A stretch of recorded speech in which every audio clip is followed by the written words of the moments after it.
पंडितैर्भ्रष्टश्चारित्रे बठरश्च तपोधने शासनं जिनचन्द्रस्य निर्मलं मलिनीकृतम्।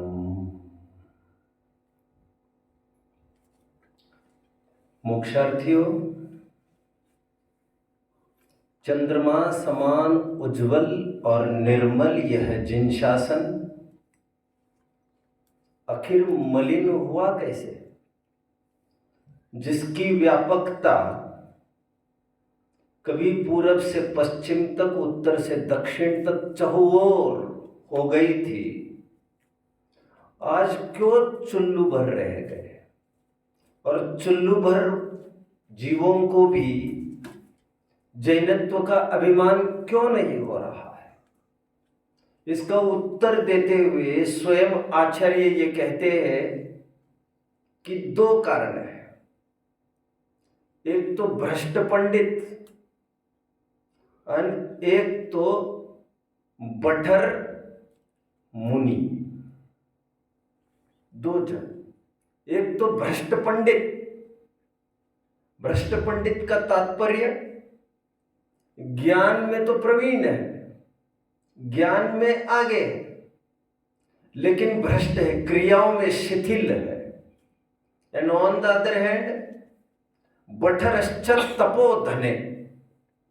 तपोधन मतलब मुनि, खूब तपश्चरण को तो अंगीकार किए, क्रियाकांड को गले लगाए, बट आत्मा की खबर ही नहीं है, लक्ष्य गंतव्य ही पता नहीं है, जाना कहाँ है और क्या हो रहा है। इन दोनों के कारण जिन शासन मलिन हो गया। पक्ष हमारा आज बठरश्च तपोधने की नहीं है।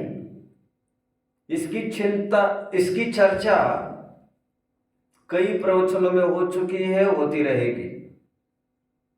प्रसंग है आज भ्रष्ट पंडित की चर्चा का। भ्रष्ट पंडित अर्थात विवेक तोते, जो बोलते तो सभी है बराबर, 6 तत्व ग्रंथों को रटते करते हैं, पढ़ते नहीं है रात दिन, पढ़ाते हैं, बट क्रियाओं में कुछ भी नहीं आ पा रहा है। इनको खड़े खड़े ठेलों पर भी कुछ भी खाते पीते पाया जा सकता है। इनको ढाबे की भी वस्तुएं खाने पीने में देखने में आ सकती है, देखने में आ सकते हैं। ये स्वयं चाय का प्रचार प्रसार भी करते हैं और श्रोताओं को यहां तक कहते हैं ये नींद आ रही होगी तो चाय भी पी के आना चाहिए।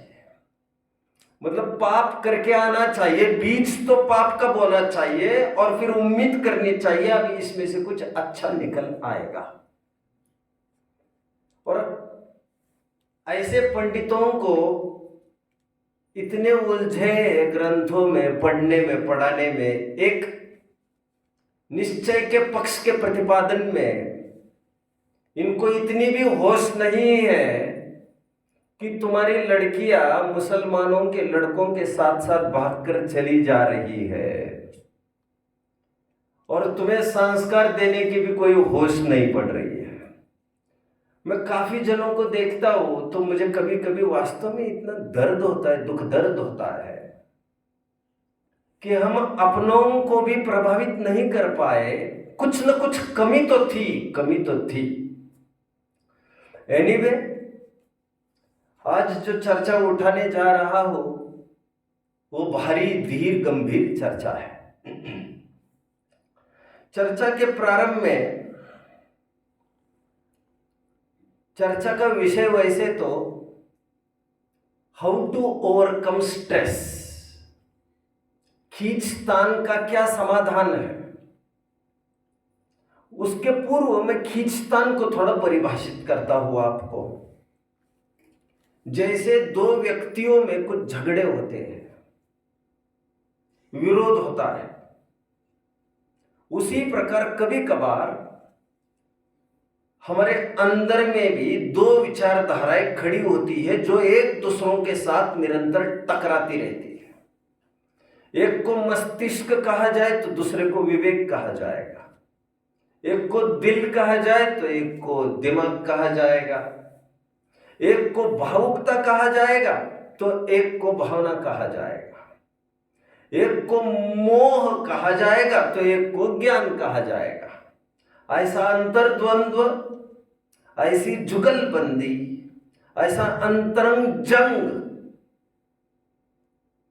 लगभग जनों के जीवन में चलता है। स्पेशली तब चलता है जब आज तक का जीवन चला ढला चलता आ रहा था परंपरा अनुसार, गुरुओं के उपदेश से कुछ नई बात समझ में आ गई तो एक नई विचारधारा जन्म लेती है। मैंने तो ऐसा सुना, बट जो अनादि का मोह का संस्कार है वो उसे पैर पकड़कर पीछे खींचता रहता है, घसीटता रहता है। जिसे कहते ना टग ऑफ, क्या कहते हो, टग ऑफ वॉर कुछ कहते हैं ना, ऐसा वो समझ लेना चाहिए। वो निरंतर जुगलबंदी, रस्सी खींच होती है ना, रस्सा कशी होती है। कोई इस तरफ खींचता रहता है, इस तरफ खींचता रहता है। एक तरफ तो अनादि का संस्कार, यानी एक तरफ नया नया कदम रखने को उद्यत विवेक। और आप जानते हो, कोई नया आदमी काम करने के लिए आए किसी फर्म में तो पुराने लोग उसे वहां पर जमने नहीं देते जल्दी। यह समस्या कालिदास को भी आई थी, उनको पुराने कवि जमने ही नहीं देते थे। कहते थे अरे ये नया लड़का है, इसकी कोई बात मत मानो, आदि आदि आदि। कहने का तात्पर्य, मैं उन दो जनों की बात कर रहा हूं, दो विचारधाराओं की जो हमारे ही अंदर बैठी हुई है परस्पर विरुद्ध। जब ये जंग छेड़ देते एक दूसरों के विरुद्ध तो मैं कहूंगा इस प्रक्रिया का नाम खींचतान, स्ट्रेस। बहुत जनों को यह प्रश्न है आज कि मैं करूं कि नहीं करूं, अथवा कर सकता हूं कि नहीं कर सकता हूं, अथवा मेरी भूमिका, मेरा गुणस्थान, मेरा पद तो यह है और मैं ऊपर की क्रिया कैसे करूं। तो नीचे के पद में मैं स्थित हूं ऐसी सोच और ऊपर की क्रियाओं को अंगीकार करने की सोच, तो इससे मालूम पड़ती है उनको खींचतान, स्ट्रेस, ओवरबर्डन रहते हैं वे। जैसे एक ही आदमी को दो काम दिए जाए, कह रहे मैं ऊपर का काम, इतना भारी काम कैसे कर सकूंगा। 50 किलो के बच्चे को तुम 500 किलो का बोझा उठाने की बात कर रहे हो। वैसे वे स्ट्रेस और बर्डन एक्सपीरियंस करते हैं। कितने जन मुझे समझ रहे हैं बच्चों? उनका खींचतान कैसे दूर हो सकता है, मैं अभी बात करता हूं। मैं और साफ सुथरे शब्दों में पहले और एक बात फिर से इसी बात को मैं कह देता हूं। हम तो अभी चतुर्थ गुणस्थान वर्ती है, अविरत सम्यक दृष्टि गुणस्थान का नाम है। चरित मोह वश्लेषण संयम की बात है, किंचित भी संयम नहीं है। गोमट सर स्वयं कहता है कि अभिनत्र से हिंसा के त्यागी है और ना स्थावर के भी त्यागी है। किसी के भी त्यागी नहीं है, उसी को अविरत कहते हैं।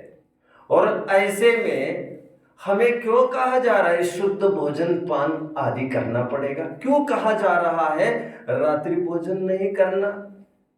और क्यों कहा जा रहा है हमको व्रत तप में भी यथाशक्ति प्रवृत्ति होनी चाहिए? जब ये इस भूमिका में होता ही नहीं है तो अभी से ही क्यों?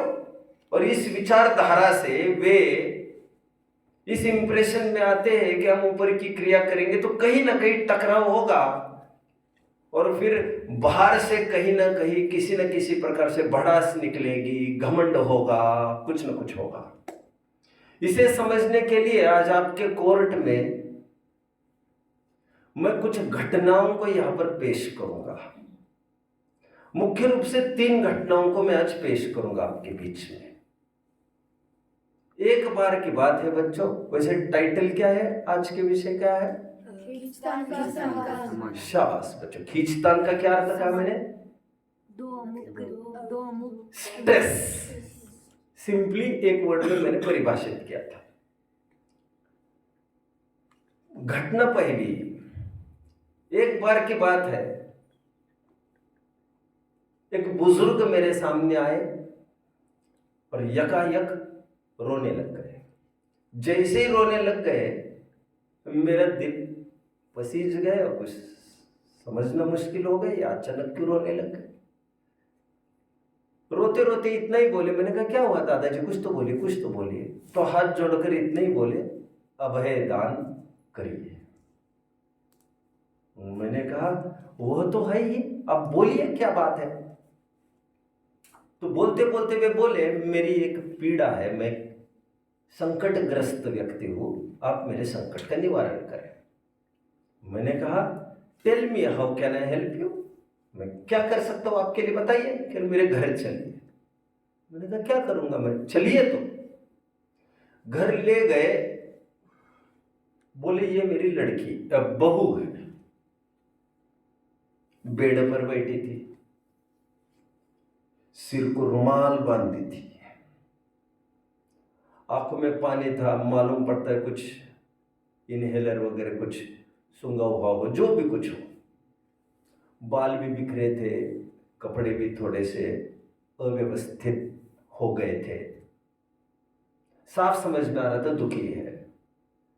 तो बोले कि ये मेरी बहू है, दुखी रहती है बहुत, कुछ आप इलाज करिए।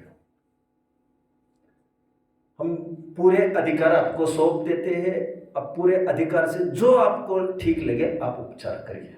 मैंने कहा ठीक है, जब आपने पूरे राइट्स दे दिए हैं मुझे अभी, तो मैं अभी अंदर घुसूंगा।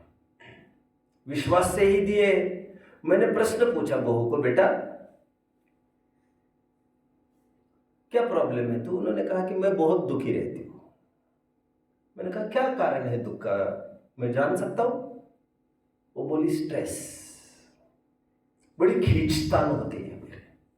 मैंने कहा जैसे बोली खाना भी बनाओ, नाश्ते भी बनाओ, इनके भोजनों की भी व्यवस्था करो, कभी किसी को क्या पीना है, कभी किसी को क्या, मैं सबकी व्यवस्था करनी पड़ती है।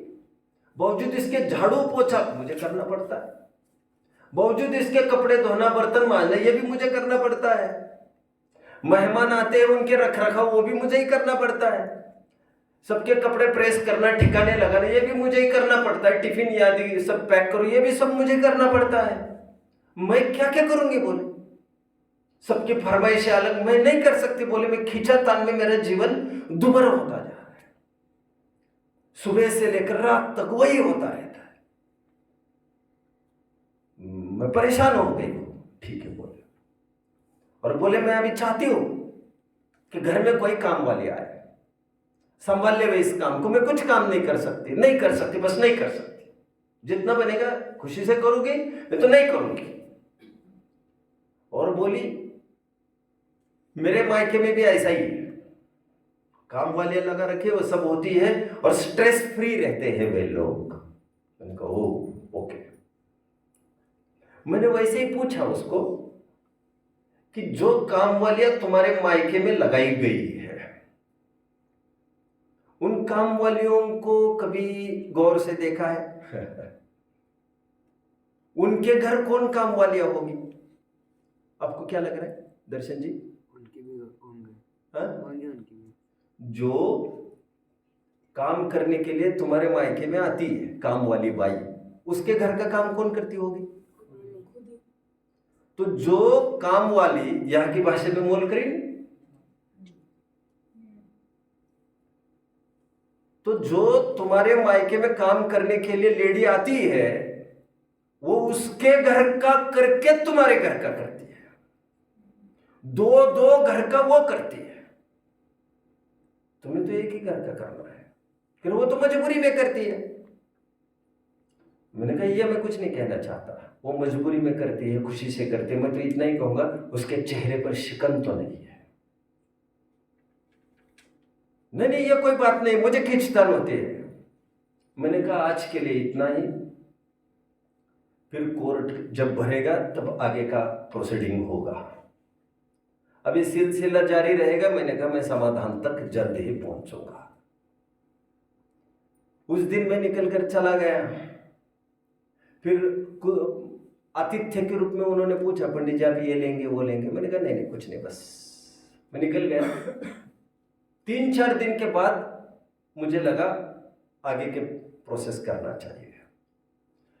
ठीक 11 बजे मैं उनके घर पहुंचा। जब मैं 11 बजे पहुंचा, सन्नाटा था। वैसे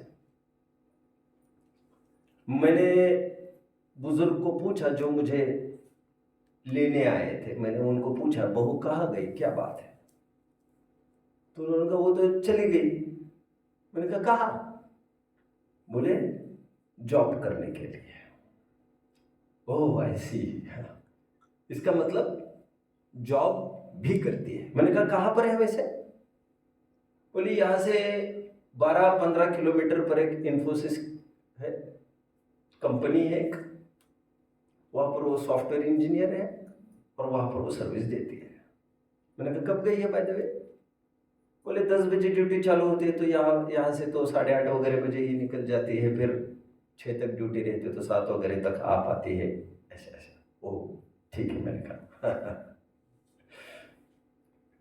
तो मैं 4-5 दिन के बाद ठीक रात में 8 बजे चला गया, ये सोचकर कि मेरा मरीज मुझे मिलेगा, लेकिन सरप्राइजिंगली वो थी नहीं। तो मैं बैठा रहा। आधा पौन घंटे के बाद वो आई, तो ये पता चला आज उनकी मीटिंग थी।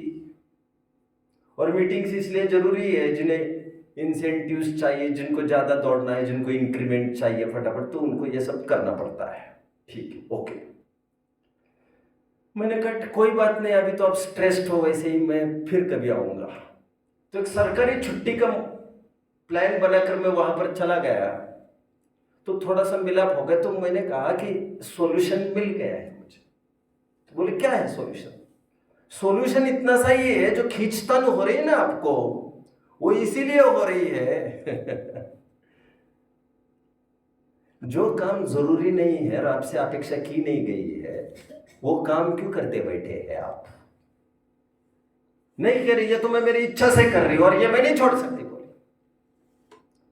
मैंने कहा मैं आपको रास्ता तो बता रहा हूं खींचतान के अभाव का। नहीं कह रहे, उससे मुझे आनंद मिलता है।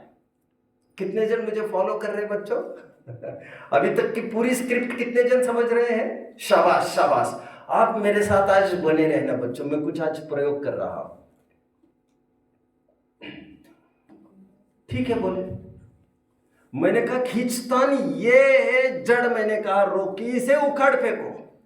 नहीं नहीं, मैं इसे उखाड़ फेंकने दूंगी नहीं। बोले ये तो मैं किसी कीमत पर हाथ नहीं लगाने दूंगी इस पार्ट को। मैंने एक विचार बनाया और वहां से उठ गया। उठते उठते मैंने कुछ पंक्तियां बोली। मैंने यह कहा, फिजूल में फटे में उलझाई हुई टांग है, फिजूल में हाथ से ओढ़ा हुआ संकट है। लोग चले हैं जन्नत को पाने की खातिर। आगे की बात बोलो बच्चों। लोगों को इत्तला कर दो, माँ बाप घर पर ही है। कोई रिपीट करेगा? लोग चले हैं जन्नत को पाने की खातिर, लोगों को इत्तला कर दो।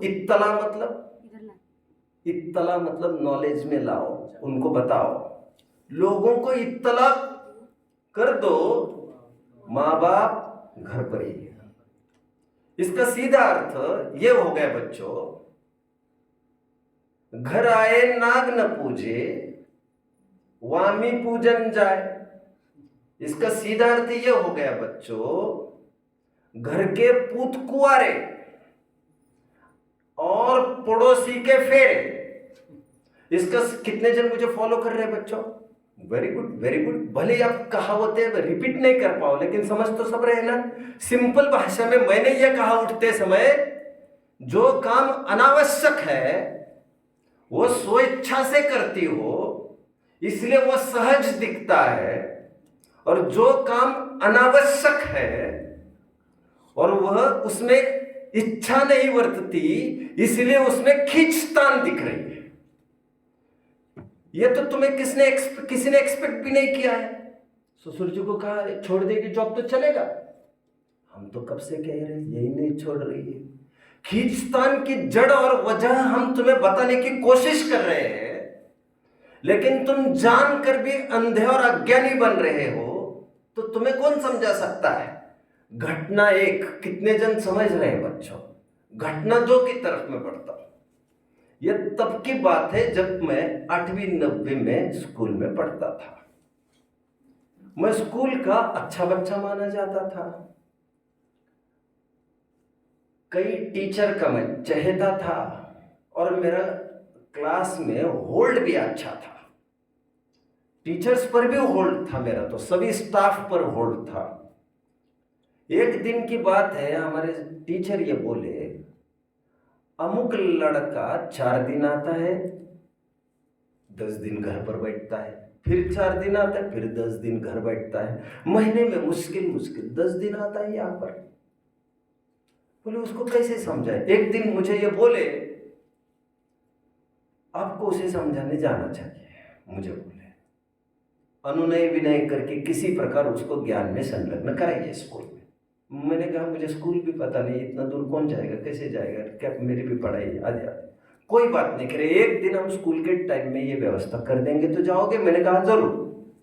तो मुझे क्लास के एक मॉनिटर को एक गाड़ी के साथ एक टीचर के साथ व्यवस्था कर दी गई उसके घर पर जाने की। स्कूल के ही टाइम प्रोजेक्ट क्या था, मिशन क्या था, उसे समझाना है अच्छे से और उसे समझा बुझाकर स्कूल के लिए प्रेरित करके लाना है। जैसे हम वहां पर गए तो देखा वो तो घर पर था नहीं। कहाँ गया होगा बच्चों? खेत जोतने के लिए गया था, कड़ी धूप में। टाइम था बच्चों जून का, और इतनी ठंड में, कड़ी धूप में, मैंने क्या कहा? ठंड, कड़ी धूप में, कड़ी गर्मी में जोत रहा था खेत को। वो हमारे सामने बुलाए गए तो थोड़ा दौड़ा आया और हल वल सब लेकर और पसीने से लथपथ मिट्टी से लिपटा हुआ आया। फिर बैठा, फिर वो थोड़ा शर्मा गया हमको देखकर। तो फिर जितने में पिताजी ने कहा देखो बेटा कौन कौन आए हैं, तुम्हारे टीचर भी आए। वो थोड़ा घबरा भी गया, कुछ समझा भी नहीं। तो उसे समझते देर नहीं लगी कि हम उसे स्कूल में लेने के लिए आए हैं। उसके पापा भी उसे डांट रहे थे, चल चल यूनिफॉर्म पहन, जल्दी जल्दी जा। बहुत जोर से रोने लग गया, पापा नहीं जाना, पापा नहीं जाना। पापा ने ये दे दे दे दे उसको, इतना उसको पिटाई की। उसकी पिटाई करते करते वो एक ही कहता था, मैं तो हल चलाऊंगा, मैं तो खेती करूंगा, मैं तो किसानी करूंगा, मैं तो ये करूंगा। उसके बाप उसको ये कह रहा था, अरे मूर्ख, जीवन भर भीख मांगेगा। हम तुम्हें जो कह रहे वो समझ, पढ़ लिख लो अच्छे से, पढ़ोगे लिखोगे तो बनोगे नवाब। एजुकेशन जरूरी है तो जा, पढ़ने के लिए जा। तो मैं बैठे बैठे वहां ये सोच रहा था, हम इसको इतना मना रहे वहां के लिए, ये आ नहीं रहा है। इसे एसी के क्लास में बैठकर, प्रॉपर छत वाली स्कूल, अच्छी एसी वाली, वहां पर बैठकर नोटबुक पर पेन से ABCD आदि ये लिखना उसको मुश्किल पड़ रहा है, और जमीन में उसको खुदवाई उसको सरल दिख रही है। तो मैंने उसको एक ही बात कही कान में उसके, इतना कठिन कार्य भी तुम्हें उसमें रस है तो तुम्हें वो सहज दिख रहा है, और इतना सरल काम है, मैंने कहा, लेकिन तुम्हारी अरुचि के कारण तुम्हें इसमें खींचतान दिख रही, तुम्हें हो क्या गया? मैंने कहा पैंट शर्ट पहनकर केवल बैठना है, तुम्हें कुर्सी पर बैठना है भैया, बैठना है, कोई धूप नहीं, कुछ नहीं, बरसात नहीं। आए दिन यहाँ पर ड्रॉट आएगा, फेमाइन आएगा, कभी पानी ही नहीं बरसेगा, कभी उगी हुई फसल बेकार हो जाएगी, कभी बाढ़ आ जाएगी। तुम कब तक हाथ फैलाओगे गवर्नमेंट के सामने? तो करना कुछ अच्छा। नहीं समझा सो नहीं समझा, उसका भविष्य क्या हो सकता है बच्चों? घटना दो, महत्वपूर्ण तीसरी घटना की ओर मैं आपको ले चलता हूं। जब मैं इस क्षेत्र में आया, लोगों ने मुझे गद्दी पर बिठाया और मैं कुछ चर्चा करने लग गया। एक दिन की बात है, मेरे पास एक वृद्ध आए और अचानक आकर एकदम दयार्द्र होकर थोड़े से गिड़गिड़ाने लग गए, दुखी हो गए। मैंने कहा क्या बात है दादाजी, क्या है? नहीं कह रहे, मैं अभी अभी स्वाध्याय में आने लग गए हो बोले। वैसे मुझे तो बहुत अच्छा लगता है बोले, लेकिन एक सम्यक दृष्टि है यहाँ पर हमारे नगर में, उन सम्यक दृष्टि को भारी आकुलता हो रही है आपके प्रवचनों से। मैंने कहा कौन? बोले फलाने चंद जी। अच्छा बोले, क्यों? तो बोले कि कुछ नहीं, वे आए थे कुछ टाइम पहले और आप ये कह रहे थे कि चतुर्थ गुण स्थानवर्ती जीवों को, अविरत सम्यक दृष्टि जीवों को अन्याय अनित्य अभक्ष नहीं करना चाहिए, 5 प्रकार के अभक्षों का सेवन नहीं करना चाहिए, बाजारू वस्तुओं के त्यागी चाहिए, द्विदल के त्यागी चाहिए, सूर्यास्त के बाद पानी भी नहीं पी सकते। यह सब बातें आप बोलते जा रहे थे और उसको लेकर उनको भारी खींचतान हो रही है अभी। मैंने कहा अच्छा, कहाँ बैठते हैं? तो उन्होंने कहा नहीं, वे तो 4 दिन में एक आध बार वैसे आते हैं, फिर गायब होते, फिर आते, ऐसे सिलसिला जारी रहता है उनका। मैंने कहा यही तो दिक्कत है, वो क्या होता है? तो वो खींचतान, मैंने कहा चलो मैं चल सकता हूँ उनके पास? तो कह रहे हाँ चलिए चलिए। तो मैं मिलने गया उनको, तो जय जिनेंद्र वगैरह होने के बाद एकदम त्रस्त बैठे थे बेड पर। आपको सीन समझ में आ रहा है बच्चों? 3, ये तीसरी घटना की मैं बात कर रहा हूं फिलहाल। एकदम त्रस्त बैठे। तो मैंने कहा क्या दिक्कत है आपको? तो बोले मुझे भारी खींचतान हो रही है। मैंने कहा किस चीज की खींचतान हो रही है? बोले पूजा पाठ तो मैं कर लेता हूं, रोजाना सालों से कर रहा हूं, स्वाध्याय में भी कभी कभार आ जाता हूं, यहां तक तो ठीक है, लेकिन छानकर पानी जो आप बोल रहे हो अब तो बोल रहे आरओ का भी नहीं पीना, अब तो एक्वागार्ड का भी नहीं पीना, आदि आदि आदि। और मैं तो सम्यक दृष्टि हूं, और आप मुझे जो क्रियाएं बताई जा रही है सभाओं में, वो तो उनसे भूमिका की बताई जा रही है, वो तो अनुवृत्तियों की बताई जा रही है। अब मैं इस भूमिका में इतना बड़ा काम कैसे कर दूं? तो मुझे फिर नैराश्य हो जाता है। नैराश्य समझ में आया? डिप्रेशन हो जाता है, निराशा हो जाती है, इंफीरियरिटी कॉम्प्लेक्स आता है कि मैं कर ही नहीं सकता, मैं कर ही नहीं सकता, मैं कर ही नहीं सकता उस बात को। तो मैं भारी परेशान हूं मैं। तो मेरे साथ जो आए थे उनके पास ले गए वाले, तो वो बोले कुछ करिए, आप कुछ करिए पंडित जी। मैंने कहा मैं इनका इलाज कर देता हूं, बड़ा सरल है। तो ओके, मैंने उनको बैठे बैठे को लॉजिक दिया। वहां क्या लॉजिक दिया था बच्चों पहली घटना में?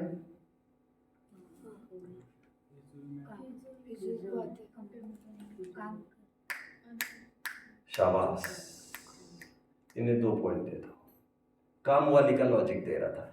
मैंने उसे ये कहा, मैंने कहा तुम्हें ऊंची क्रिया जानकर डिप्रेशन होता है? मैंने कहा वर्तमान युग में तो मिथ्या दृष्टि जीव भी 28 निर्गुण का पालन करने का उल्लेख मिलता है हमें।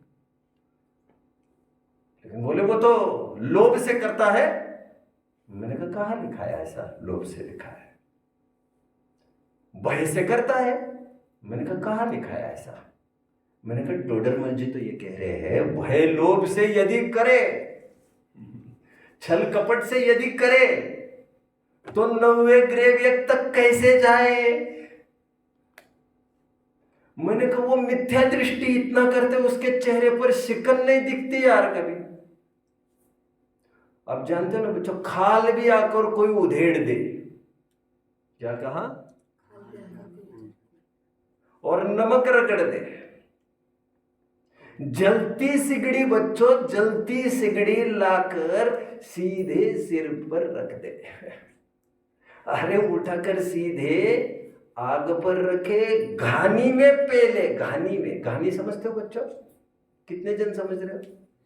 तेल की घानी होती है ना, तेल की घानी, तेली के यहाँ तेल निकालते हैं, मूंगफली डालते और तेल निकालते, उस घानी में डालते, मतलब पेले जाते हैं, पेले जाते, फिर भी उफ भी नहीं करते वे। और होने को कौन है? मिथ्या दृष्टि, मिथ्या दृष्टि। और किंचित भी गुस्सा नहीं करते दूसरों पर, गाली गलौच नहीं करते, आंखें भी ऊपर नहीं करते, आंखें लाल भी नहीं करते वे मिथ्या दृष्टि कर लेते हैं। नहीं करे, उनकी कोई मजबूरी होगी। मैंने कहा अपने अपने तरीके से सबकी मजबूरी है, और अपने अपने तरीके से किसी की मजबूरी है भी नहीं, कोई बात नहीं। मैंने कहा आज का कोर्ट बर्खास्त करते हैं। मैंने कहा मैं फिर आऊंगा, केस स्टडी करता रहूंगा, बहुत जल्द ही हम नतीजे पर पहुंच जाएंगे। कुछ दिन के बाद मैं उनके यहां पहुंचा तो अचानक ये पता चला, और वो स्वाध्याय के ही टाइम पर स्वाध्याय हुआ मेरा, उस दिन वे स्वाध्याय में आए नहीं थे। मुझे लगा क्या समस्या पड़ी, देखते हैं। तो घर पर पहुंचे तो बोले घर पर तो है भी नहीं है कितने ही टाइम से। मैंने कहा स्वाध्याय में भी नहीं, फिर ये है कहाँ ये?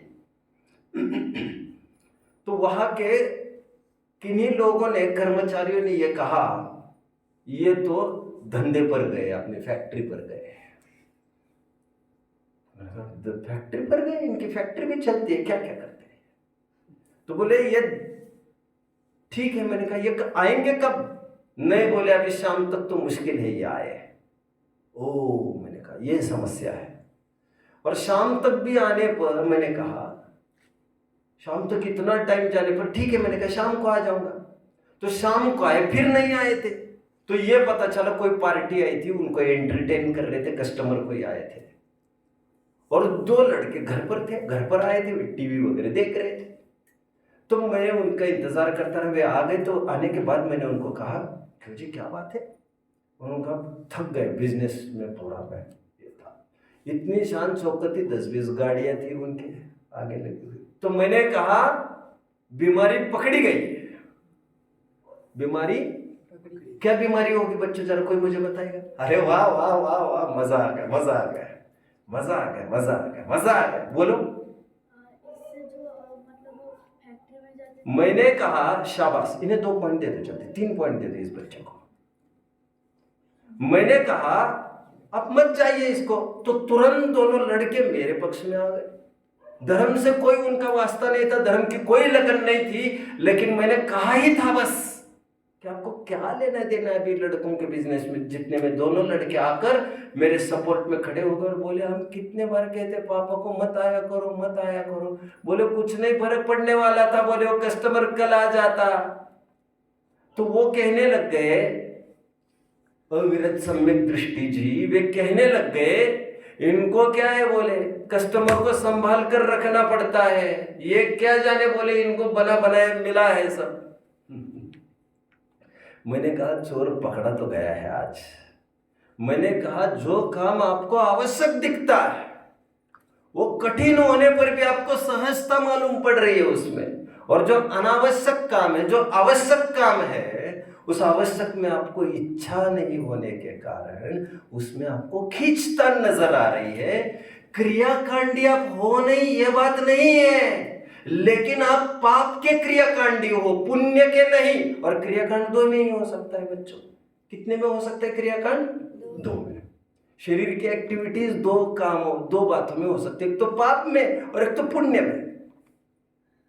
आत्मानुभूति के टाइम में शुद्धोपयोग के काल में तो कायोत्सर्ग मुद्रा होती। एक प्रसिद्ध उदाहरण दिया जाता था बच्चों, 3 मुद्रा मैं बता रहा हूं, थोड़ा सा मेरी तरफ देखिए। 3 मुद्रा बताता हूं, देखिए मुद्रा, ये किस किस चीज की मुद्रा है? पाप। किस चीज की मुद्रा है? पुण्य। पुण्य। आपका भला हो। ये किसकी मुद्रा है? आपका जो होना होगा सो हो भैया। हमारे सोचने से थोड़ी होगा। आपका भला होगा तो बुरा हो, हमारे सोचने से थोड़ी होगा। इन 2 मुद्राओं में कुछ एक्टिविटी जरूरी है, लेकिन तीसरी मुद्रा में फिजिकल एक्टिविटी कुछ नहीं है। कायोत्सर्ग मुद्रा होगा खड्गासन या होगा पद्मासन, होगा कुछ भी। तात्पर्य मेरा ये इतना सा ही कहने का, क्रियाकांड तो 2 है बच्चों, एक भोग के और एक धर्म के। लेकिन भोग के क्रियाकांड सरल दिखते हैं, वे सहज होते दिख रहे हैं, क्योंकि उसमें इच्छा है, और इसमें इच्छा नहीं है इस क्रियाओं में, और इच्छा के बिना तो क्रियाएं होती ही नहीं है। शायद 276 पेज होगा मोक्ष मार्ग प्रकाशक का, देख लेना चाहिए, राइट बॉटम, चरणान्योग के।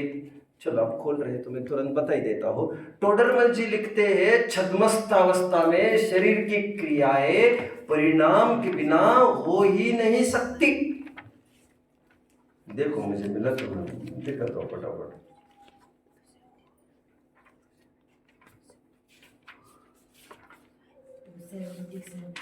टू 277 है क्या?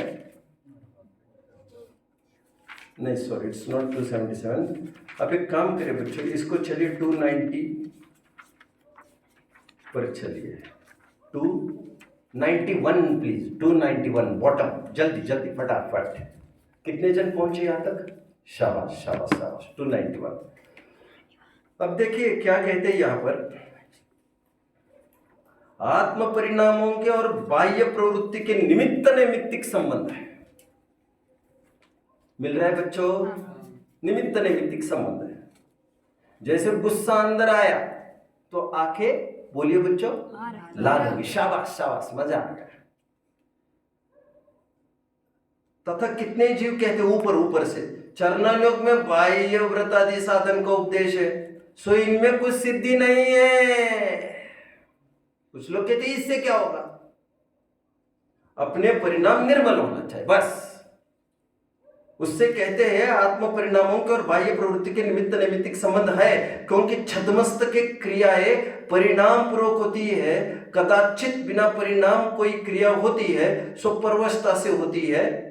अभी इसको मैं ज्यादा नहीं खोल रहा हूं, आगे। अपने वश से उद्यम पूर्वक कार्य करे और कहे कि परिणाम इस रूप नहीं है। दिन भर व्यापार धंधे में समय लगा रहे हो और कह रहे हो हमें कुछ ज्यादा रस नहीं है, एक भी ग्राहक गया आया नहीं चलता, क्रीज के बिना आज भी तुम्हें कपड़े चलते नहीं, आज भी थोड़ा बाल तुम्हें काले किए नहीं तो तुम असहज हो जाते हो, इनशर्ट नहीं हो तो असहज हो जाते हो, एक ब्याह शादी में बुलाए और तुम जा नहीं पाए, टाइम पर जा नहीं पाए, तुम असहज हो जाते हो। मतलब लोक व्यवहार तुम्हें पूरा निभाना है। और यहां पर कहते पानी कब छानेंगे, कब करेंगे, कब पानी छाने, कब करें और कब क्या करें। जैसे कल कह रहा था ना, सत्तू कर्मन भट्टू, कब घोले कब खाए। अब उसको अच्छा ही नहीं लगता उसको, तो क्या करेंगे? तो क्रियाकांड दोनों है, लेकिन उसको भोग का क्रियाकांड अच्छा लगता है, पाप की प्रवृत्ति वाले ये अच्छा नहीं लगता उसको।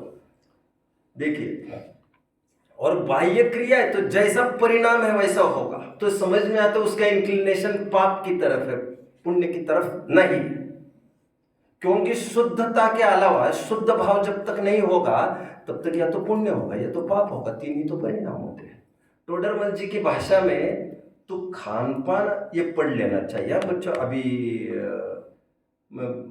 आप पढ़ लेना इसको, मैं दूसरे पेज पर आता हूँ। 193 होगा क्या, देखते चलिए जरा, सॉरी 213 होगा क्या, एक मिनट, हाँ आइए बच्चों, पेज नंबर 204, जल्दी फटाफट फटाफट। तथा प्रारब्ध अनुसार तो कार्य बनता ही है, फिर होगी क्रियाएं, अपने आप होगा व्रत संयम तब। तथा प्रारब्ध अनुसार तो कार्य बनता ही है, तू उद्यमी होकर भोजन आदि किस लिए करता है? कितने जन को मिल रहा है? भोजन बनाने में देखो थोड़ा नमक नहीं होगा तो तुरंत फटाफट सहज हो जाता है, इसके साथ वो अच्छा लगता है। अच्छा नहीं बना, नहीं चाहिए, अरे कोई तो खाओ इसको, अच्छा बना है, लाओ लाओ, इतनी कितनी अकल चलती है इसकी। हाँ। खान में, पान में, पहनने में, ओढ़ने में कॉम्प्रोमाइज नहीं है इसको, बिल्कुल भोगों में कॉम्प्रोमाइज नहीं है। और कह रहे सहजता से होती, देखो यदि वह उद्यम करता है तो त्याग करने का भी उद्यम करना योग्य ही है। कितने जन समझ रहे हैं बच्चों? यदि वह उद्यम करता है, जिस उद्यम से दुकान खोलने जाते हो, उस उद्यम से तुम्हें हम पानी छानने की बात कर रहे थे। देखिए सुनिए, जैसे तुमने टीवी खोला, पहले जमाने की मैं बात करता हूं, अभी टीवी किसके घर होगा क्या होगा। जैसे टीवी तुमने चालू किया और तुम बैठ गए, वो तो क्रियाकांड नहीं दिख रहा है उसको, और हमने इतना ही कहा तुम बैठे हो ना सोफे पर, वैसे ही तुम तख्त पर बैठ जाओ, नीचे बैठ जाओ चटाई पर, और जैसे तुम टीवी को देख रहे हो ना, वैसे तुम नासाग्र दृष्टि करो। नासाग्र समझते हो ना बच्चों?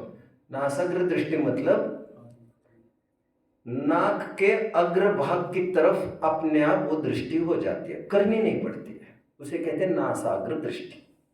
जब भी शुद्धोपयोग होता है ना अंदर, तो वो अपने आप दृष्टि वैसी होती है। आप देखने लग जाओगे ना तो आंखें दुखेगी और सिर भी दर्द होगा आपका। बुद्धिपूर्वक नहीं देखना है, अपने आप ऐसी दृष्टि हो जाती है। हमने ये कहा तुम जैसे टीवी के सामने सोफे पर बैठे हो, आंखें खोलकर तुम नीचे बैठो, नासाग्र दृष्टि करके बैठो, और बस ऐसे हाथे सो ऐसे करो, तो उसको ये तुरंत क्रियाकांड दिखने लगता है। कहते सामयिक करने चौथे गुण स्थान में कहते हैं।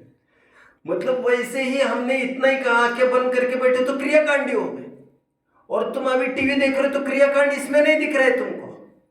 आपको बौद्धिक पतन समझ में आ रहा है बच्चों? टोडरमल जी क्या कह रहे देखो, तथा प्रारब्ध अनुसार तो कार्य बनता ही है, तू उद्यमी होकर भोजन आदि किस लिए करता है? यदि वह उद्यम करता है तो त्याग करने का भी उद्यम करना योग्य ही है। जब प्रतिमावत तेरी दशा हो जाएगी तब हम प्रारब्ध ही मानेंगे, तेरा कर्तव्य नहीं मानेंगे। इसलिए स्वच्छंद होने की युक्ति किस लिए बनाता है? बने वह प्रतिज्ञा करके व्रत ग्रहण करना योग्य ही है। ये किसे समझाया जा रहा है? सम्यक दृष्टि को नहीं, मिथ्या दृष्टि है वो निश्चयभासी मिथ्या दृष्टि। मिथ्या दृष्टियों को तो सम्यक दर्शन का ही उपदेश देना चाहिए था, लेकिन ये व्रत का उपदेश दे रहे हैं। और बने वैसे तप आदि की भी प्रेरणा यहाँ पर की है। पूरे प्रकरण को पढ़ लेना चाहिए बच्चों। आइए कुछ और प्रकरणों को देख लेते। बेटा ग्रंथ के बिना हमें कभी भी नहीं बैठना चाहिए। अच्छा ओके, बहुत सुंदर दो प्रकरण अभी देख लीजिए बच्चों। 218 दो प्रकरण पढ़ के दिखाऊंगा, फिर मैं समाधान की ओर अंत में बढ़ूंगा थोड़ा सा। खींचतान का अर्थ कितने जन समझ रहे हो बच्चों? खींचतान, अभी खींचतान जो उसको लग रही है ना, हमने कहा कोई इतनी नाते रिश्तेदारी संभाल रखे, तुम शादी में जाओगे नहीं तो शादी रुकने वाली नहीं है, फेरे रुकने वाले नहीं है तुम्हारे लिए, लेकिन उसको शादी में तो जाना ही पड़ेगा, ये तो करना ही पड़ेगा, ये तो करना ही पड़ेगा, जैसे करना पड़ेगा लग रहा है, और वो क्रियाकांड नहीं दिख रहा है। जबकि तुम बुढ़ापे की तरफ बढ़ रहे हो, अभी इसमें कोई दम नहीं है तुम्हें, मतलब ये सब जो बातें कर रहे हो। एनीवे देखो, तथा अपने को सर्वथा शुद्ध ब्रह्म स्वरूप मानता है। काम क्रोध आदि व शरीर आदि को भ्रम जानना उसे ज्ञान कहता है। समझ रहे हैं बच्चों? सो यह भ्रम है। ये निश्चयवासी कहते हैं मैं तो आत्मा हूं, मैं तो शुद्ध हूं, मुझे क्या करना है। अब शुद्ध है तो मोक्ष का उपाय किस लिए करता है? टोडरमल जी क्या पूछ रहे हैं? यदि तुम शुद्ध ही हो तो मोक्ष का उपाय कर क्यों रहे हो? फिर तुम कहना ये चाह रहे हैं, ये पूरा पैराग्राफ आपको होमवर्क के रूप में पढ़ना है बच्चों, ये इसको पढ़ लीजिएगा। एक पेज और टर्न करिए आगे, शानदार एक पैराग्राफ पढ़ के दिखा रहा हूं, पेज 120 आगे।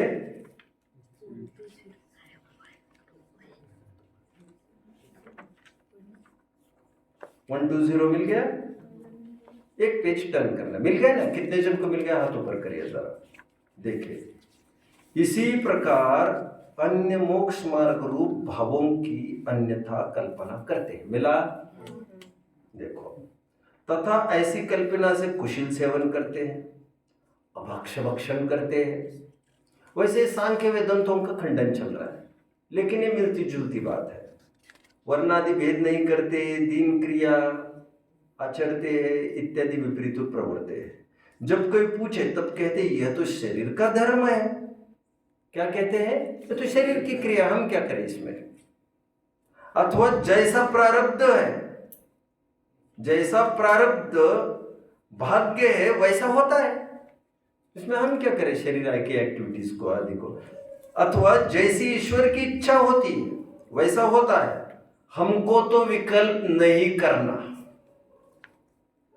समझ रहे बच्चों? ये कौन कौन है? ये जीव निश्चयभाषी जैसा जीव।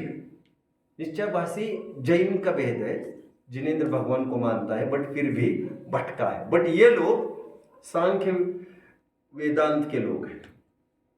कृष्ण ने क्या कहा? कुरुक्षेत्र के मैदान में अर्जुन को शस्त्र से कटता नहीं, अर्जुन रोने लग गया। आप लोग जानते हो, युद्ध भूमि पर अर्जुन खूब रोया, बोला मैं अपने भाइयों को खून खच्चर नहीं कर सकता, बाप दादाओं को हत्या नहीं कर सकता, गुरुओं का प्राण मैं नहीं ले सकता। फिर कृष्ण ये कह रहे हैं, देखो बेटा, ये हथियार जीव को छेदते नहीं, जीव का ऐसा स्वरूप है कि वो कटता नहीं, गलता नहीं, तुम मार सकते नहीं। ये सब उसका ब्रेन वॉश करा के फिर ये कहा चला हुआ भी फटाफट बांध, उसके आड़ में पाप का पोषण करा। उसी प्रकार शुद्ध शुद्ध बातें कहकर कोई कुछ कर सकता नहीं, जीव कुछ करता नहीं, शरीर की क्रिया करता नहीं, कहकर उसके पीछे, उसके आड़ में व्यापार, धंधा, नातेदारी, रिश्तेदारी, भोग, घूमना फिरना, यह सब करता रहता है। कौन? निश्चयवासी। उसको क्या समझाया जा रहा है? देखो, सो देखो झूठ आप जान जान कर प्रवर्तता है। मस्त पैराग्राफ है बेटा। आप जान, पंडित जी क्या कहते हैं? आप जान जान कर प्रवर्तता है। मुझे कौन रिपीट करके दिखाएगा, मैं उसको बड़ा इनाम दूंगा अभी। सो देखो झूठ आप जान जान कर प्रवर्तता है, उसे तो शरीर का धर्म बतलाता है। एक, स्वयं उद्यमी होकर कार्य करता है, उसे प्रारब्ध कहता है। दो, आप इच्छा से सेवन करें, उसे कर्मोदय से हुआ बतलाता है। मैंने ईश्वर की इच्छा की जगह कर्मोदय कर दिया, जैनी में फिट करना है। विकल्प करता है और कहता है हमको तो विकल्प नहीं करना। सो धर्म का आश्रय लेकर विषय कषाय का सेवन करना है, इसलिए ऐसी झूठी बातें बनाता है। कितना सुंदर पैराग्राफ है। 4 पॉइंट्स बच्चों, 4 पॉइंट्स मुझे आपसे सुनने फिर से। सो देखो झूठ आप जान जान कर प्रवर्तता है और शरीर का धर्म बतलाता है। एक, उद्यमी होकर कार्य करता है और प्रारब्ध बतलाता है, भाग्य बतलाता है। आप इच्छा से सेवन करता है और कर्मोदय से हुआ मानता है।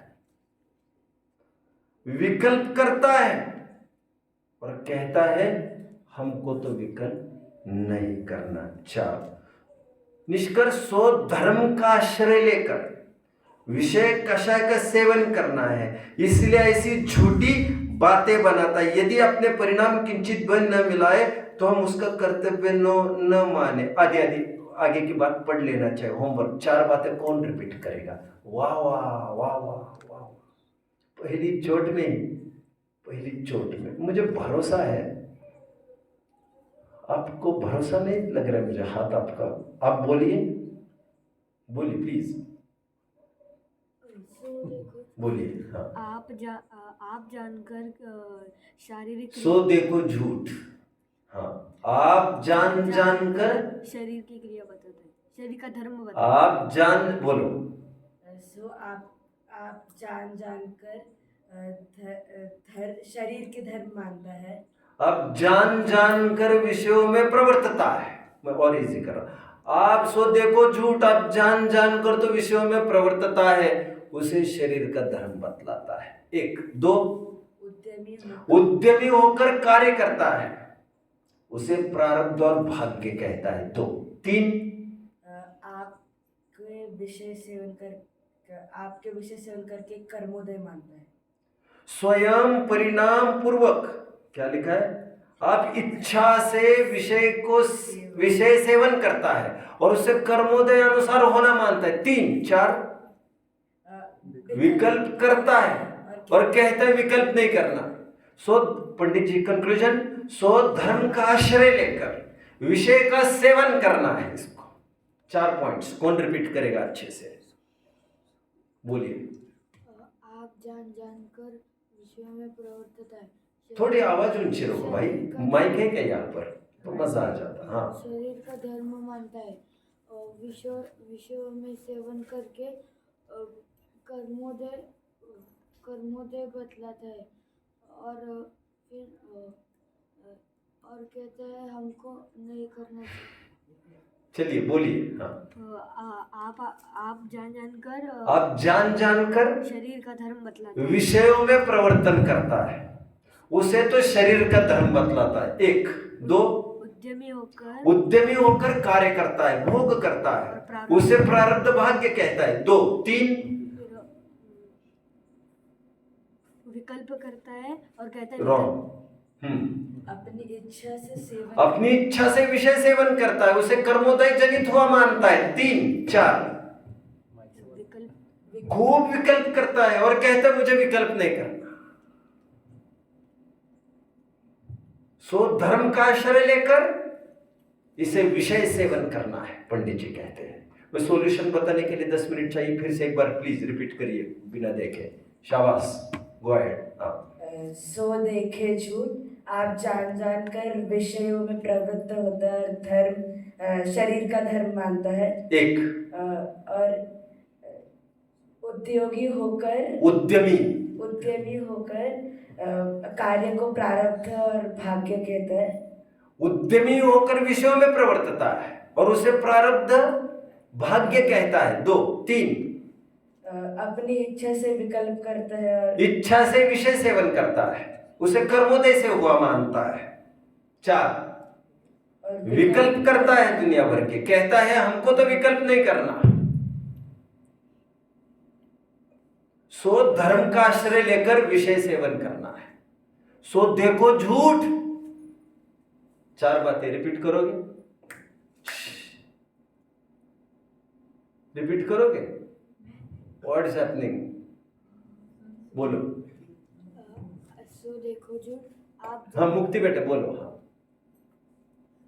तो देखो जो शरीर की क्रिया में प्रवृत्ति करता है और जान जानकर, शरीर की क्रियाओं में जान जानकर प्रवृत्ति करता है, उसे शरीर का धर्म बताता है। जान जानकर विषयों में प्रवृत्ति करता है और उसे शरीर का धर्म बतलाता है। एक।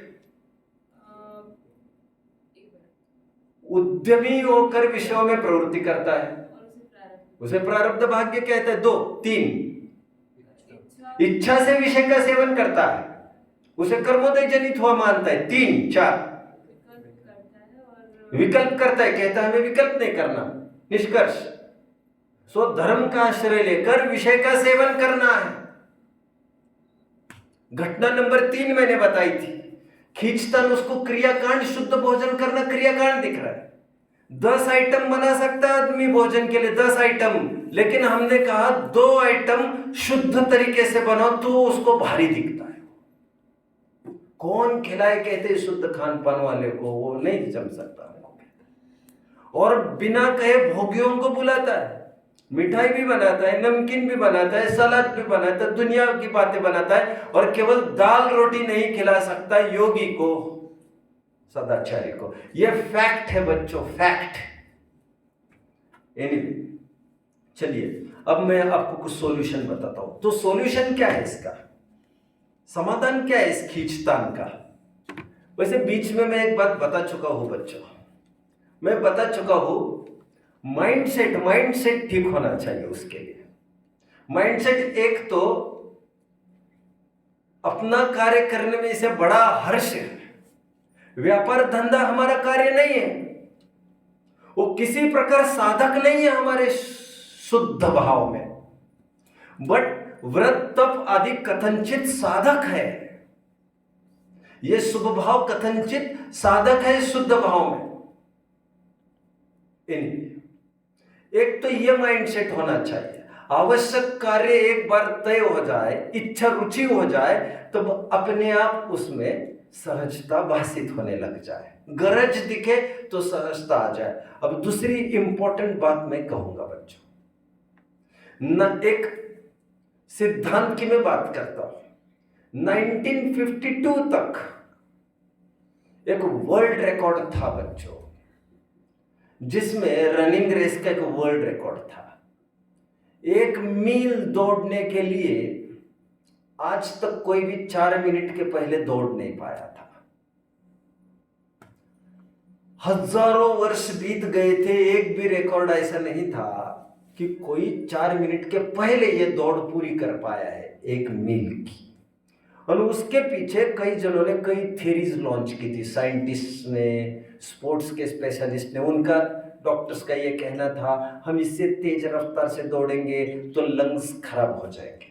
कोई ये कहता था कि मसल्स हमारे इतने स्ट्रांग होते ही नहीं है, हिरण आदि के होते हुए दौड़ सकते, लेकिन हमारे अलग प्रजाति के होते इसलिए हम नहीं दौड़ सकते। कोई थ्योरीज लॉन्च हुई इसके पीछे। बट 1952 में रॉजर बैनिस्टर नाम के एक रनर हुए हैं बच्चों, उन्होंने पहली बार इस रिकॉर्ड को तोड़ दिया और 4 मिनट के पहले उस 1 मील की रेस को पूरा कर दिया। अब उन्होंने रिकॉर्ड क्या तोड़ दिया, तो सब जन सोचने लगे इसने कैसे कर दिया, आज तक की सभी थ्योरीज फेल।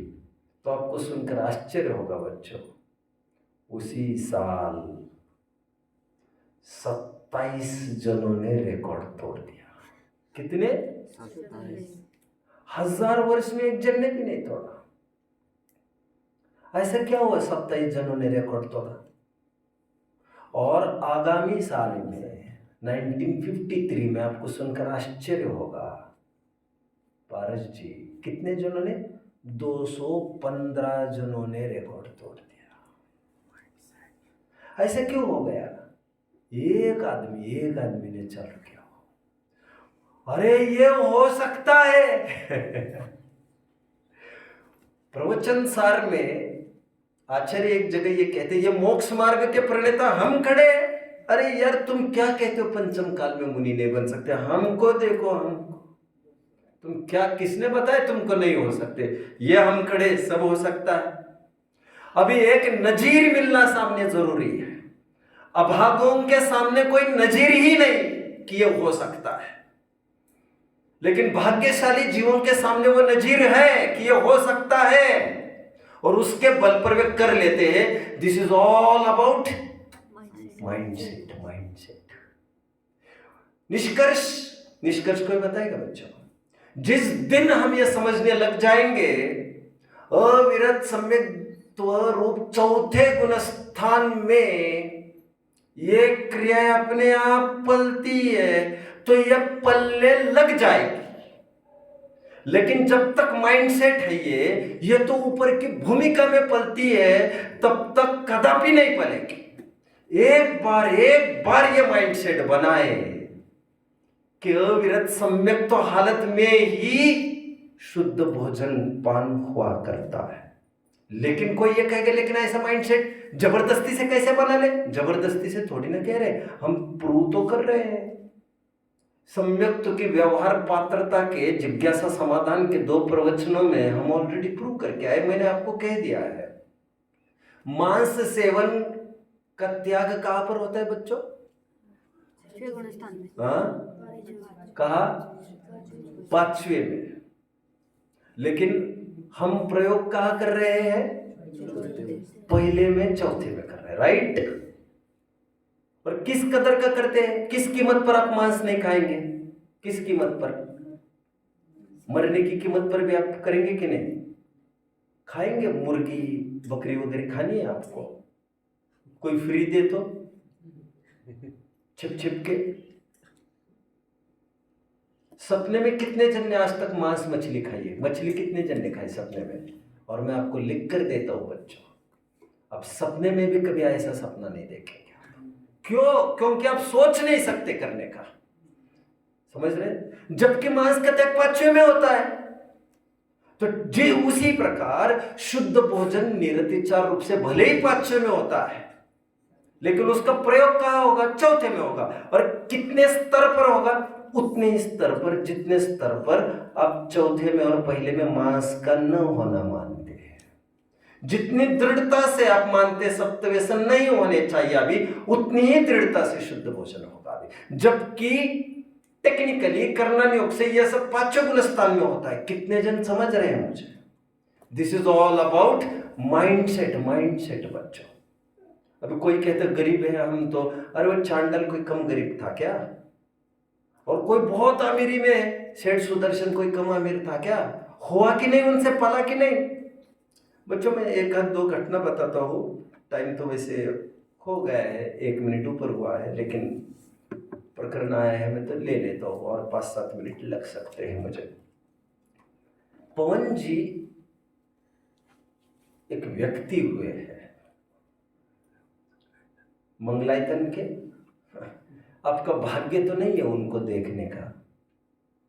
मेरा काफी टाइम उनके साथ गुजरा है, दोस्त जैसा।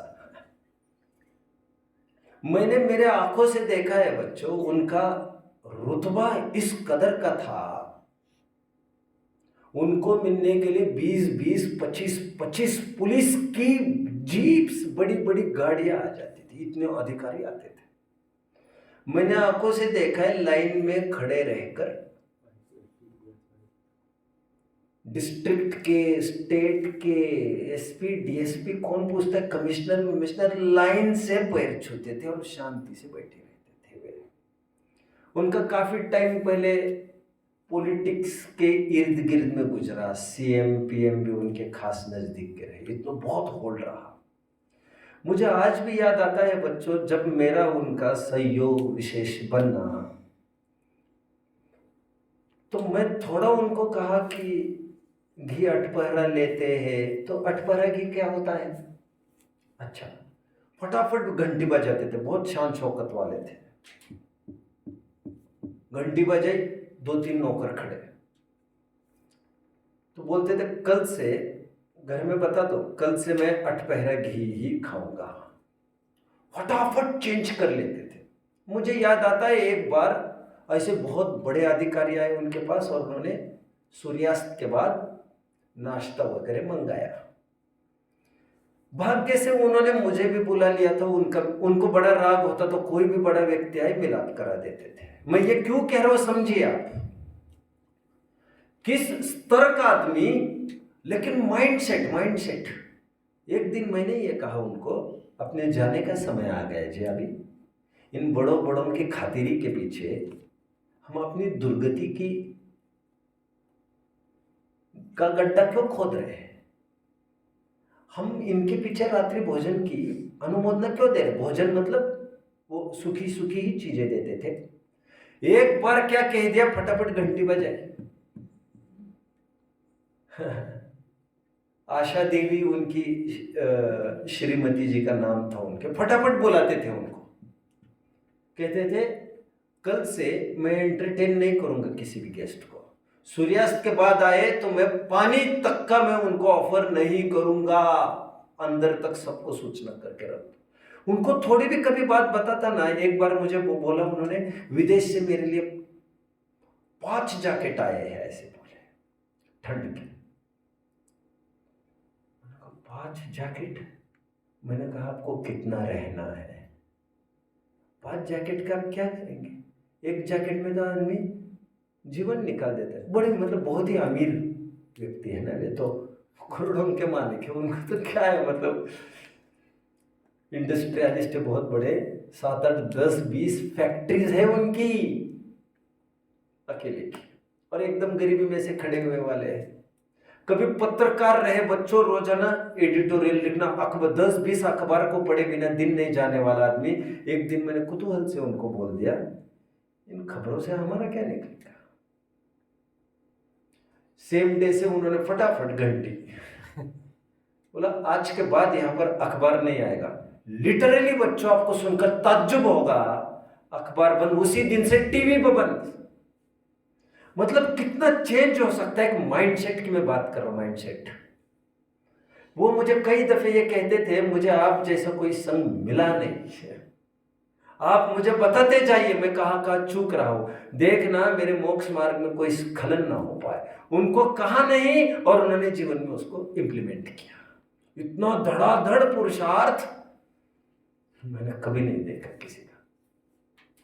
तो माइंडसेट की बातें होती है। तो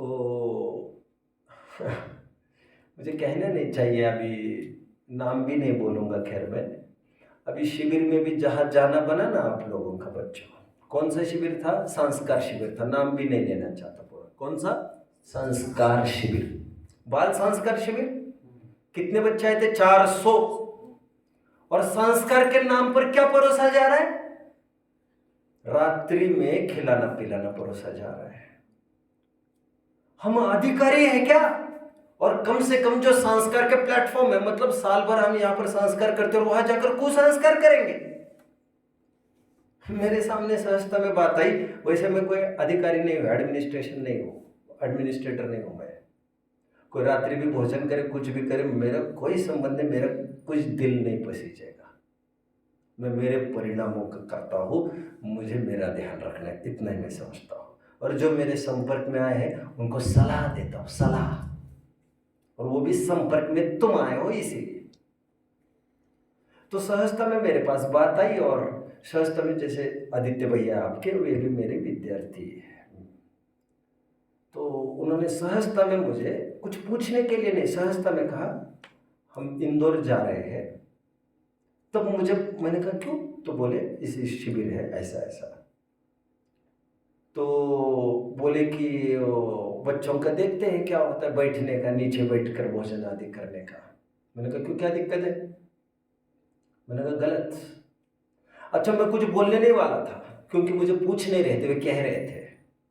बट मैंने ये सोचा, इन्होंने मुझे कहा है ये ना समझ ले कि मेरी इसमें स्वीकृति है। मैंने कहा यदि मैं होता आपकी जगह तो मैं ये होता, मेरे बच्चे नीचे बैठकर भोजन करते हैं। क्योंकि उन्होंने ये कहा, ये व्यवस्था कैसे होगी, इतनी तिकड़म वाली, इतना क्लिष्ट पात्र, क्या वर्ड था उनका, जटिल, इतना जटिल करते हो आप, ये उनका कहना था। अब मेहमानों को बुला रहे हो, अरे आपको जान खुली रखकर बुलाना चाहिए उनको, आपके लिए सब कुछ हाजिर। मेहमानों को बुला रहे हो, अरे यार तुम क्या कर रहे हो,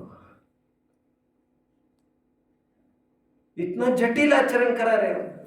तो सोच लो हमें टिकट करना है कि नहीं, तुम बुला रहे हो हमको, और हमारा रुत। मैंने कहा एक ही बात कही इनको, मैंने कहा वहां पर जाकर हम यदि ऊपर बैठेंगे तो बच्चों के दिमाग में यही बात बनी रहेगी कि परिस्थिति अनुसार एडजस्ट करना पड़ता है, और इन एडजस्टमेंट की परिभाषा ये कहां तक घसीट ले जाएंगे उसका कोई पार नहीं। आज हमारी हयाती में ही हम कुछ कर ना पाए तो ध्यान रखना, हम हटने के बाद ये कुछ भी चेंज नहीं कराएंगे। ये गंगा गए गंगा दास बनेंगे और जमुना गए जमुना दास बनेंगे। बिना पेंदे का लोटा होता है ना बच्चों, ढुलुक पुलुक ढुलुक पुलुक ढुलुक पुलुक हो जाता है। देखा आपने, आजकल होते जग जग, पहले जमाने में जग नहीं होते थे, ढुलुक पुलुक ढुलुक पुलुक। और जितना पानी कम है उसको तो झटके में टुंग टुंग। अरे हंसने की बात नहीं है, इससे बेकार हालत है। और सुनिए, इतनी जटिल क्रिया पालते हो आप। तो मैंने इनको कहा, मैं आपकी जगह होता तो मैं कदापि वहां नहीं जाता जहां पर मैं बच्चों को संस्कार के आश्वासन नहीं दे सकता। मौत के गर्त में 2 शब्द सीखने के लिए, और 2 शब्द भी नए कुछ सीखने नहीं वाले हो आप। आपको कुछ भी नया मिलेगा ही नहीं कहीं भी जाओगे तो। यह वादा है अपना। केवल वहां पर समाज देखने हमको, जैसा मैंने कहा था, केल्याने देशाटन, पंडित मैत्री, सभेद संचार, केवल इस प्रयोजन से जाना ठीक रहता है। हम देखें दुनिया में कौन कौन है ऐसे लोग। एनीवे, तो इन्होंने फिर से बात रखी, शायद मेरा नाम लेकर रखी होगी, जो भी कुछ हो। तो मुझे ताज्जुब लग रहा है, जिस विद्वान ने 4-5 साल पहले देशव्यापी चरणान योग की कक्षाएं चलाई, गोष्ठी चलाई, हजारों जन ऑनलाइन जुड़ते थे, उन्होंने चरणान योग की पुस्तकें लिखी। और निसंकोच में कह रहा हूं, मुझे 4-5 दफे फोन भी आया, मेरे सहयोग से पुस्तकें लिखी गई सब। ये क्या बख्श होता है, क्या अबख्श होता है, और सब जगह प्रचलित हो गई। अब वे कह रहे हैं जटिल है, तुम लिख कुछ रहे हो और बोल कुछ रहे हो, और तुम अनुमोदना तो करते कम से कम यार। उन्होंने फटाफट बोल दिया, व्यवस्था हो जाएगी आपकी, आप आ जाओ। और हम इतने के बीच में 10 जन भी क्यों न हो 400 में, हम अड़िग रहे, यह हमारी जीत है। हम भीड़ का अनुसरण नहीं करेंगे। इस शिक्षा का यह पहला कदम है, आपके जीवन का खाता खुला है। इसके बाद आप देखेंगे भीड़ में अब 10 भी नहीं रहेंगे, आप अकेले भी रहेंगे, तब भी आप ये काम करेंगे। चले थे अकेले जानिबे मंजिल, मगर लोग जुड़ते गए और कारवा बढ़ता गया। ओम नमः।